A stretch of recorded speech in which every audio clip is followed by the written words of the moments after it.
کام ہے۔ 2011 میں مجھے بدماشوں نے پکڑ لیا ایک جگہ، وہ میں تقریر کر کے جا رہا تھا، رات میں وہ لوٹ رہے تھے، مجھے بھی پکڑ لیا۔ مجھے بھی پکڑنے کے بعد میں وہ گن میرے سر پہ رکھ دیا، اور رکھنے کے بعد میں جب مجھ سے انہوں نے لوٹنا شروع کیا، میں نے ان سے ایک ہی جملہ کہا تھا، او بھائی یہ کام جو کر رہا ہوں میں ایک مولانا آدمی ہوں، آپ جو چیز لینا چلو لے لو، لیکن اس کے بعد میں آپ کوئی بدتمیزی کسی طرح کی نہ کرنا۔ انہوں نے ایک جملہ بولا تھا، بولے بھائی یہ ہمارا مذہب، یہ ہمارا کام ہے، ہم لوٹ رہے ہیں، یہی ہماری روزی روٹی ہے۔ لوگوں انہوں نے اپنی روزی روٹی اگر لوٹنے کو بنا لی ہے تو تو مصطفیٰ کا غلام ہے، سچ بولنا تیری روزی روٹی ہونا چاہیے۔ بے شک کھانا دینا تو رب کا کام ہے نا، ہے نا؟ یہ جو تو نے دو پولا اٹھا کے اپنا پورا ایک گاڑی پر آل باندھا ہے، پورا اپنا کھیت جو باندھا ہے تو نے پورا حرام کر لیا ہے۔ او مسلمان کان کھول کے سن لے، یار اللہ نے جتنا تیری قسمت میں لکھ دیا ہے اتنا مل کے رہے گا، اور جتنا اللہ نے نہیں لکھا ہے، کتنے بھی ہاتھ پیر مارنا، کتنا بھی جھوٹ بولنا، کتنا بھی حرام کھانے کی کوشش کرنا، مگر رب کعبہ کی قسم تیرے نصیب میں جو نہیں ہوگا وہ تجھے مل کے نہیں رہے گا۔ اس لیے آج جلسے میں قسم کھا کے اٹھنا، اگر ڈاکٹر کے کہنے سے 50 چیزیں چھوڑ سکتے ہیں تو آج اللہ کے کہنے سے حرام چھوڑ دیا۔ بے شک نعرہ تکبیر، بولو انشاءاللہ، انشاءاللہ، بولو بولو انشاءاللہ، انشاءاللہ۔ سب اٹھا دو نا یار، سب اٹھا دو نا۔ کیا اب بھی حرام کھانے کا ارادہ ہے کیا؟ بولو نہیں کھائیں گے نہیں انشاءاللہ، کھائیں گے انشاءاللہ، بولو زور سے انشاءاللہ، انشاءاللہ، انشاءاللہ، انشاءاللہ۔ اللہ تعالیٰ آپ کو سلامت رکھے، آمین۔ میک والو پیچھے آواز نہیں جا رہی ہے، یہ دور سے آواز کھینچے، ایسے کرو۔ اچھا اچھا ٹھیک ہے، یہ کمی میک والوں کی ہے، چونکہ میک تھوڑا اگر دور بھی کبھی منہ ہو جائے نا تو کھینچنا چاہیے، اور اس لیے کہ میں کبھی ادھر بھی دیکھتا ہوں کبھی ادھر بھی دیکھتا ہوں، ہے نا؟ تو یہ میک کی کوالٹی ہونا چاہیے کہ منہ تھوڑا سا ہٹ جائے تو آواز کھینچے، مگر ہمارے انڈیا کے جو میک ہے نا، اللہ سلامت رکھے، وہ تو اللہ کا کرم ہے ان مولویوں پر، ورنہ کتنے مولوی اب تک ٹی وی کے مریض ہو جاتے ہیں۔ ہنسنے کی نہیں، صحیح بات بتا رہا ہوں، پاکستان کے میک کے مولوی اتنی دور سے بولتے رہتے ہیں اور میک آواز کھینچتے رہتے ہیں۔ آپ تم انہیں بلوا کے دکھا دو ان میکوں پہ بھائی صاحب، ایک ہفتہ تقریر نہیں کر پائیں گے۔ نہیں، ہاں صحیح بات ہے، ایسا بڑھا کر رکھو۔ لوگوں سنو، ہم کہتے ہیں کہ یار تیرا مار لیا نہیں دیں گے، اگر کسی سے معاملات اچھے ہیں تو اس کا دے دیا، اور اگر کسی کا لے لیا تھا معاملات بگڑ گئے تو کیا کہتے ہیں تجھ سے لیا جا تو لے لیے، اب کمزور ہے کیا کرے، یہی کہتا ہے تجھ سے لیا جا تو لے لی، وہ کمزور ہے۔ لیکن رب کعبہ کی قسم ایک دن وہ بھی ہوگا، رب کی عدالت ہوگی، رب کے سامنے تو بھی کھڑا ہوگا، یہ بھی کھڑا ہوگا، رب دلاتا ہوگا، یہ دیتا ہوگا، یہ لیتا ہوگا، اگر تجھ سے روکا جا تو روک لیے۔ آج دیکھا دینا تو ہے، مرنے کے بعد دینا، یہ کہتا ہے نا کہ تجھ سے لیا جا تو لے لیے، تو کہہ دینا دنیا میں تو نہیں، مرنے کے بعد اگر تجھ سے روکا جا تو روک لیے۔ میرے مصطفیٰ نے یہی سکھایا پوری زندگی۔ آپ کہتے وہ تو میری دشمنی ہو گئی مولانا، میں تو دے دیتا، کتنی پنچایتوں میں ہم خود گئے، کہتا مولانا میں دینے میں نہیں کر رہا تھا، مگر اس نے جھگڑا کیوں کیا، میں نہیں دوں گا۔ اور میرے بھائی جھگڑا الگ ہے، اس کا قرضہ الگ ہے، جھگڑا الگ ہے، قرضہ۔ سب سے بڑا جھگڑا مکہ کے لوگوں سے میرے نبی کا تھا، سچ بات۔ تمہارے اتنے دشمن نہیں ہیں تمہارے گاؤں میں، میرے نبی کو جان سے مارنے تک کے فراق نہ تھے مکہ کے لوگ۔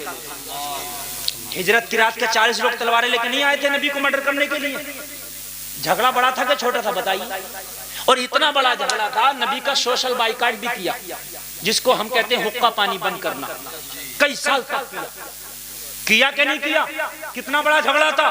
لیکن میرے نبی نے جب ہجرت کی رات مکہ چھوڑا تو علی سے کہا علی یہ جو تلواریں لے کے آئے سب میرے دشمن ہیں، دشمن ہونا الگ ہے، قرضہ ہونا امانت ہونا الگ ہے، علی انہی میں سے کتنے لوگوں کی میرے پاس فلا فلا امانتیں رکھی ہیں، میں تو جا رہا ہوں مگر ان سب کی امانتیں تم واپس کر دینا۔ سبحان اللہ، واہ واہ، کتنا بڑا جھگڑا تھا تلوار لے کے مصطفیٰ کا مرڈر کرنے کھڑے ہیں, انہی کی امانت مصطفیٰ کے پاس رکھی ہیں. اے لوگوں, آج کا ہوتا تو کہتا اب تک تو دے دیتا, مگر اب نہیں دوں گا, اس لیے کہ میرے مرڈر کرنے آئے ہیں, میرے خون کے پیاسے بن کے آئے ہیں, اب نہیں دوں گا. مگر مصطفیٰ کہہ رہے علی یہ میرا مرڈر کرنے آئے ہیں, یہ ان کا نظریہ ہے, یہ قتل کرنے آئے ہیں, یہ ان کا نظریہ ہے. مگر محمد دشمنوں کی امانتوں میں بھی خیانت نہیں کرتا, یہ میرا نظریہ ہے. بے شک. نعرہ تکبیر, نعرہ رسالت, نعرہ حیدری, نعرہ غوثیت, پیدان حضور غوث اعظم, پیدان اولیاء کرام, جشن غوث الورا. واہ واہ واہ واہ, سبحان اللہ سبحان اللہ. آپ نے سنا ہوگا, واقعہ نہیں سنا رہا ہوں, بات بتا رہا ہوں, آپ نے بار بار سنا ہوگا علی سے کہا تھا امانت دے کے واپس آنا. جی, امانتیں دوستوں کی تھی, دوستوں کی تھی, سب دشمنوں کی تھی. دوست ہوتے تو نبی مکہ کیوں چھوڑتے؟ بتائیے دشمنوں کی تھی کہ دوستوں کی؟ دشمنوں کی. ہماری اگر ذرا تو میں ہو جائے تو دیتے نہیں, تجھ سے لیا جا, لے لیے. میدان محشر میں دیا جائے گا, تجھ سے لیا جائے گا, تجھ سے روکا جا تو روک لیے, دینا پڑے گا. لوگوں حرام قریب مت آنے دو. خدا کی قسم عبادت میں مزہ نہیں آئے گا, اور نماز پڑھے گا بھی تو قبول نہیں ہوگی اگر حرام کھاتا تھا. پہلے تو مزہ نہیں آئے گا, اور اگر پڑھے گا بھی تو قبول ہوگی نہیں.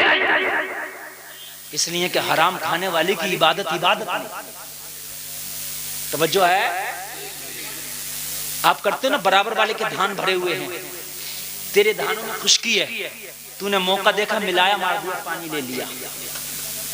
حرام ہے, یہ حرام ہے, حرام. اور صبح کو کہہ دیا پتہ نہیں کیسے کٹ گئی میں. نہیں, ہنسنے کی نہیں, بات سمجھنے کی ہے میرے پیارے. اگر مینڈ کمزور تھی, تو ٹہلنے کے لیے آیا تھا نا اپنے کھیت پہ, تو تجھے مضبوط کر کے باندھنا چاہیے تھی, کہیں اس کا پانی میرے کھیت میں نہ آ جائے, میری پوری کھیتی حرام ہو جائے. واہ, اگر مینڈ میں گل بھی نکلا تھا, مینڈ کمزور بھی تھی نا, تو اسے نہیں گھبراہٹ تھی. جس کا پانی نکل رہا, گھبراہٹ تجھے ہونا چاہیے اس کا نہ آ جائے, اس کا نہ آ جائے, ہے نا. ایک صحابی رسول کے پڑوس میں ایک کھجور کا درخت تھا یہودی کا, آدھی ٹہنیاں اس کے گھر میں, آدھی صحابی کے گھر میں. یار کہہ دو نا سبحان اللہ. نماز پڑھتے دعا ہی نہیں مانگتے, جلدی سے گھر چلے جاتے. نماز پڑھتے وہ صحابی دعا ہی نہیں مانگتے, جلدی سے گھر چلے جاتے. کسی نے شکایت کر دیا, یہ آپ کا فلاں صحابی نماز پڑھ کے دعا نہیں مانگتا, آقا جلدی چلا جاتا ہے. میرے نبی نے فرمایا ہے الدعاء مغز العبادات, دعا عبادتوں کا مغز ہے. میرے نبی نے اس صحابی کو بلا لیا, فرمایا او میرے صحابی, تو میری نماز کے بعد دعا کیوں نہیں مانگتا؟ آنکھ میں آنسو آ گئے. کس کی تمنا نہیں ہے کہ محمد کی دعا پہ آمین بولے؟ کس کی تمنا نہیں ہے کہ محمد کے ساتھ دعا کرے؟ تو کہا مانگتا کیوں نہیں؟ کہا یا رسول اللہ بات کچھ اور ہے. میں نے کیا کہا تھا, میرے جملے پہ عمل کر لو, صبح سے یہ 80% برائیاں ختم ہو جائیں گی. کھیتوں کے جھگڑے, مینڈوں کے جھگڑے, چکروٹوں کے جھگڑے. گاؤں میں تو یہی ہے نا, وہ تقریر میری گاؤں میں, اور یہ شہر میں نہیں کروں گا یہ تقریر میں. وہاں نہیں جانتے مینڈ کیا ہے, وہاں نہیں جانتے پرال کو پولا کیسے بندنا, اس لیے یہاں یہ تقریر کر رہا ہوں. حکیم وہ ہے جیسا مرض ہو ویسی دوا. توجہ ہے, اللہ اللہ, میرا غور کرنا. عرض کرنے لگے آقا بات یہ ہے, میرے چھوٹے چھوٹے بچے. کون کہنے لگا؟ وہ صحابی جو نماز میں دعا نہیں مانگتے فجر کے بعد. آقا میرے چھوٹے چھوٹے بچے, نہ سمجھ بچے. نبی نے فرمایا پھر تو دعا کیوں نہیں مانگتا؟ عرض کی آقا پڑوسی کا درخت ہے, یہودی ہے پڑوسی. یہودی مسلمان کا دشمن ہے کہ دوست؟ بولیے. اللہ کا صاف حکم ہے کہ یہ یہود و نصارہ کبھی تمہارے دوست نہیں ہو سکتے, ہے کہ نہیں ہے؟ جی, صاف صاف حکم ہے اللہ کا کہ یہود و نصارہ کبھی تمہارے دوست نہیں اللہ نے منع دشمن ہے کہ نہیں ہے؟ لیکن سنو یار مسلمان کی شان، وہ دشمن ہے مگر مسلمان کی شان سن۔ عرض کرنے لگے آقا اس کا درخت میرے بالکل دیوار سے سٹا ہوا ہے، رات کو پکی پکی کھجوریں گرتی ہیں تو آدھی تو اسی کے آنگن میں گر جاتی ہیں، آدھی میرے آنگن میں گر جاتی ہیں۔ آقا میرے چھوٹے چھوٹے بچے ہیں، میں ڈرتا ہوں کہ میرا کوئی بچہ صبح میں اٹھ کے اس کی کھجور اٹھا کے منہ میں نہ دے لے۔ آقا بچے کو پتا نہیں ہے۔ یا رسول اللہ اس لیے نماز کا سلام پھیر کے دعا نہیں مانگتا ہوں، جلدی سے گھر جاتا ہوں اور گھر جانے کے بعد میں اس کی کھجوروں کو بینتا ہوں اور بیننے کے بعد دامن میں بھرتا ہوں اور اپنے پڑوسی یہودی کو دے دیتا ہوں۔ یہ تیری امانت ہے، ہمارا ہوگا تو بندوق لے کے کھڑا ہو جائے گا، اپنا پیڑ ہٹا لے۔ بات ہنسنے کی نہیں، بات سمجھنے کی ہے نا۔ جواب کیا دے گا مسلمان؟ تیرا یہ جواب ہونا چاہیے، تو اپنا پیڑ ہٹا لے، تو اپنا تنا ہٹا لے، تو بھائی میں کیا کروں، اپنی شاخوں کو کاٹ لے، یہ تو میرے آنگن میں لٹک ہی رہی ہیں۔ اللہ اللہ، یہ مسلمان کی شان نہیں ہے۔ اللہ اللہ عرض کرنے لگے آقا دعا نہ مانگنے کی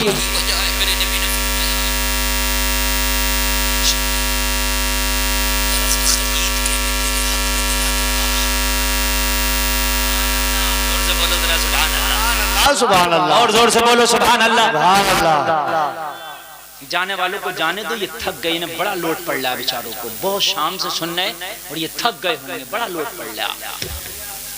اللہ دوسرے گاؤں کے تو جم کے سنتے ہیں، ہاں وہ آتے ہی سننے ہیں، وہ آتے ہی سننے ہیں۔ آقا نے کہا سودا کرو اس کا، کیا کرو؟ سودا کرو۔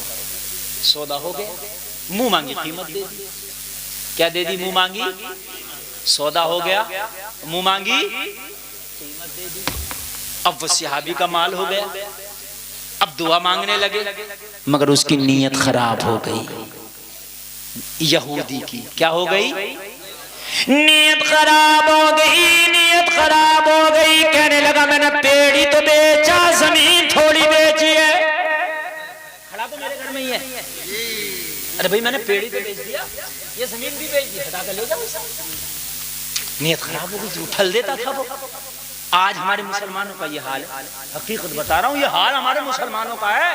کرائے پہ دکان دی غریب کو، اور جب اس کی دکان اچھی چلنے لگی تو کہہ رہا نکال۔ ہنسنے کی نہیں، بات سمجھنے کی ہے۔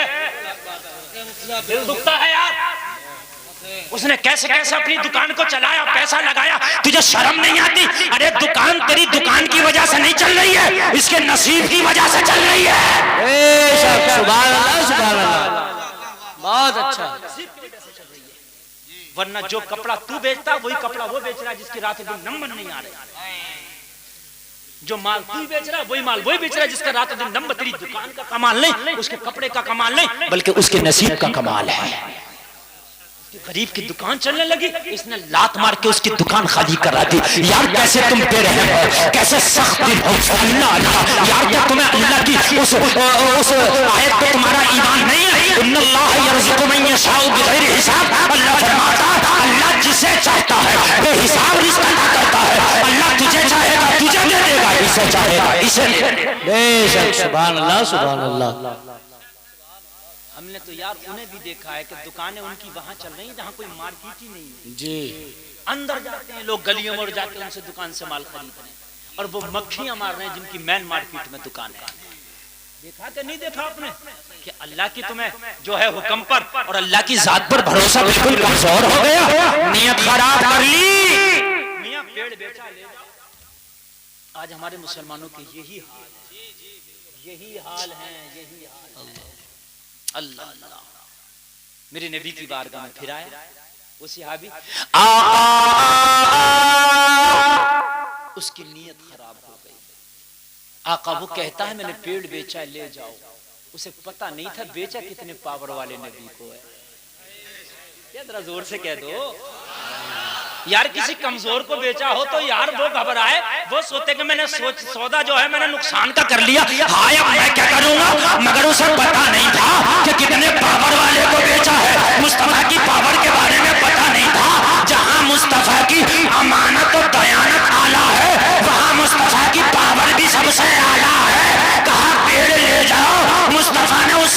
سے کہا جب بات یہ ہے تو جا کے پیڑ سے کہہ دینا مصطفیٰ کا حکم ہے اس کے آنگن سے ہٹ کے میرے آنگن میں آ جاؤ.